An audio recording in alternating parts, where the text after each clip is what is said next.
특히 이제 제가 소송을 해보니까 IP 분야는 극약에 민사 소송하고 형사 고소 사건이나 피의 사건이 같이 가는 경우가 있고요. 뭐 그런 경우가 대부분입니다. 그렇다 그러면은 단순히 이제 민사 사건 해결뿐만이 아니라 형사 소송 프로세스에 대해서도 잘 알고 거기에 대해서도 도움을 줄 수 있는 사람을 택하시는 것이 좋을 것 같습니다.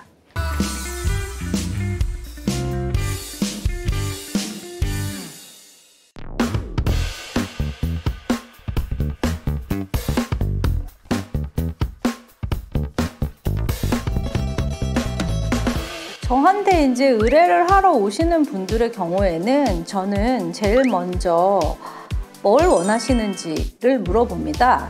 그래서 이제 저한테서 뭐 어떤 그런 지식인에게서 원하는 그런 답이 아니라 본인이 정말 억울하고 뭔가를 하고 싶다라고 하면 그것이 뭔지를 물어보고요.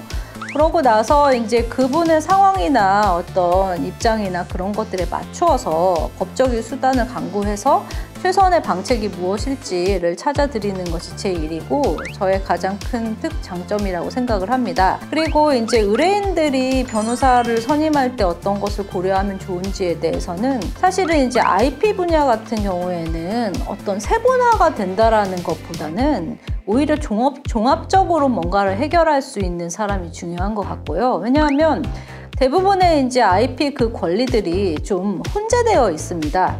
본인이 뭐 어떤 권리를 가지고 이 문제를 해결할 수 있을 것인지 아니면 무엇에 이제 침해로 인해서 뭐 고소를 당하게 된 경우에 그것을 어떻게 대응할 것인지에 대해서는 사실은 뭐 한 가지에 끝나는 것이 아니라 어떤 문제 하나를 가지고 뭐 특허도 들어가고 상표도 들어가고 나머지 부분 저작권이나 부정경쟁 행위도 있고 그다음에 뭐 업무상 배임 부분도 문제가 되고 여러 가지가 종합적으로 문제가 되는 경우가 많은데 각각의 권리마다 그 요건이나 효과가 매우 다릅니다. 그래서 그 요건이나 효과에 대해서 명확하게 잘 알고 있고 거기에 대해서 각각에 대해서 대응 방법을 가르쳐주고 그리고 또 새로운 그 권리나 이런 것에 대해서도 문제를 해결해 줄 수 있는 그런 능력이 이제 필요하다라고 생각이 됩니다.